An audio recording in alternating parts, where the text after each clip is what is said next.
During this video, I'd like to walk through an example of a chemical equation and the four pieces of information that we will be writing for a chemical equation.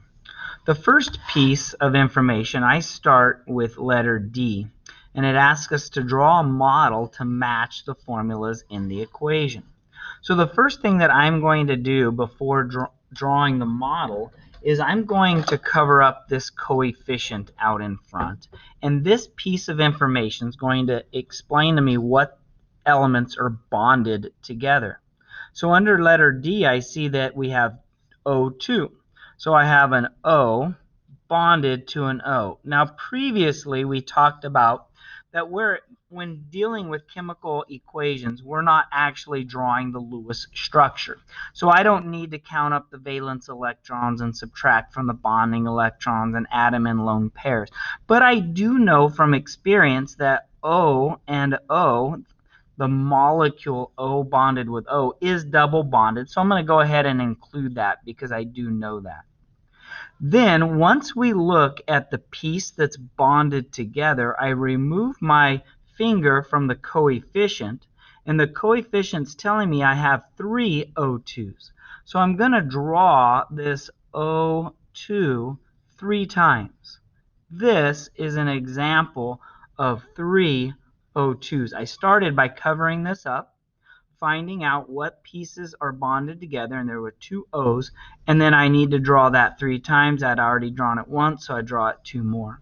And we're going to add that to Fe. Fe is all by itself, and you can see it's all by itself when you cover up the coefficient. But when I remove my finger, I find out that there's four individual Fe's not bonded together. Remember, this piece tells me or indicates to me the chemical formula, the pieces that are bonded together. So I just drew F by itself, and then when I remove my finger from the coefficient, I have four Fe's all by themselves. Then I put the arrow, and I come over to the right-hand side. Now, here's two Fe's bonded with three O's. Now, technically, this is a metal atom bonded with a non-metal atom. So in real life, it is an ionic compound that looks like this. I'm not able to draw this on this piece of paper. So what I'm going to do is I'm going to draw the smallest unit that repeats itself. In this structure, you can see the smallest unit that repeats itself are these two clear ones with this small one. These two clear with the small. These two clear with the small. That piece repeats itself. So what I'm going to do is I'm going to draw the piece that repeats itself.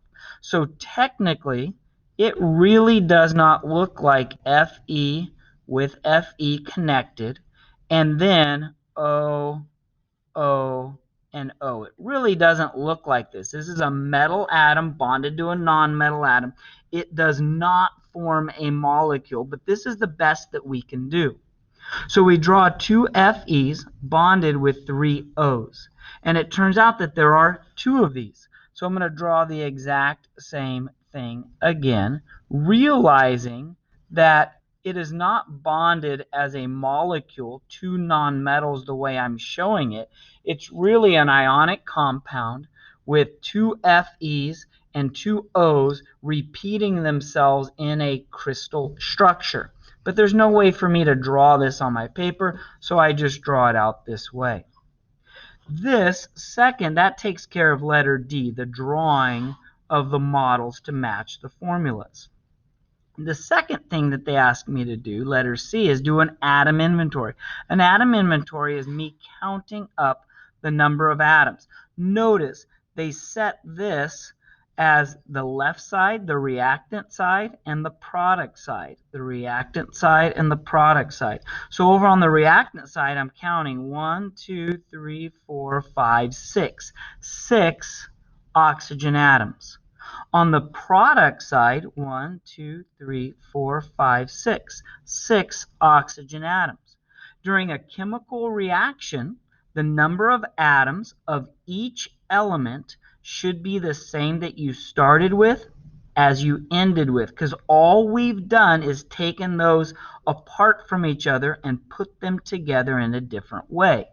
So however many oxygen atoms you start with should be the same oxygen atoms you end with, and it is. Fe's, there are 4 Fe's on the reactant side, and when we count the product side, there are also 4 Fe's on the product side. And that is the way it should be. If you start with 4 Fe's, you should end with 4 Fe's. During the next step, the worksheet asks, decide whether each substance is an element or compound.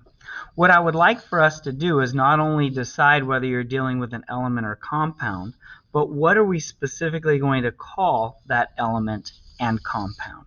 So for instance, here we have O2. Well, what do I want to call O2? O2 only exists with oxygen atoms. So we're going to call it an element for sure. And then, is it just simply an atom by itself, or is it a molecule? And in this case, it is a molecule. So what we're going to do is underneath O2, we're going to call it an element.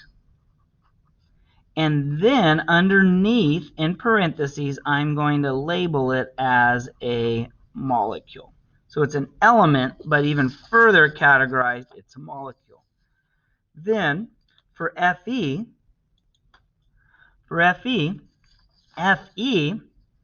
is an element. There is only one type of element, and it's by itself. Because it's all by itself, it's an individual atom. So we label it as an element, but this time we call it an atom. Then on the right side, we have Fe and we have O. If we were to look up on the periodic table, you would find that Fe is actually on the left side of this stair-step line. There's a stair-step line that goes here, and on this side are all the metal atoms, and on the right side are all the non-metal atoms. So Fe is over on this side of the periodic table where the metals are. O is over on this side of the periodic table where the non-metals are. So we have a metal atom bonded with a non-metal atom. Well, right off the bat, we know that this is a compound because it's 2 different types of atoms. Anytime you have 2 different types of atoms, we have to call it a compound, and then we're going to label it as either a molecule or a formula unit. Molecule of both atoms or multiple atoms are all nonmetals, or a formula unit if you're dealing with a metal atom and a non-metal atom. This is going to be a formula unit because we are dealing with a metal atom and a non-metal atom. The final piece is writing a sentence about, write a word equation to match the chemical equation. So I'm going to write the sentence on the separate piece of paper here, but you'll be able to write it right on letter A there. So we're going to start out by identifying the number that we have, and we have 3. So we will say 3, and we're calling those molecules. 3 molecules of oxygen. I'm labeling this as oxygen because it's a molecule of oxygen. The first plus sign in your chemical reaction on the reactant side will be labeled as reacts with. So 3 molecules of oxygen reacts with, that first plus is a reacts with 4 because of the coefficient 4, and what are we calling them? 4 atoms of iron, and this Fe is iron. When we get to the arrow here, we're going to call that to produce. So we start with 3 molecules of oxygen, reacts with 4 atoms of iron to produce. And what we're producing is two formula units, 2 formula units of, and now we have to figure out the name of this guy. Now, this is quite a ways away from studying this, but I want to remind you about Fe2O3. Fe2O3 requires 2 Fe atoms with 3 O atoms. It turns out that Fe is a transition metal that can have multiple different charges. So we need to figure out what the charge is going to be. O always will have a 2- charge when bonding with a metal atom. This adds up to a 6-. That means this must add up to a 6+, so it's going to be an Fe with a 3+. Because of the Fe 3+, I'm going to label this as 2 formula units of iron, Roman numeral 3 oxide.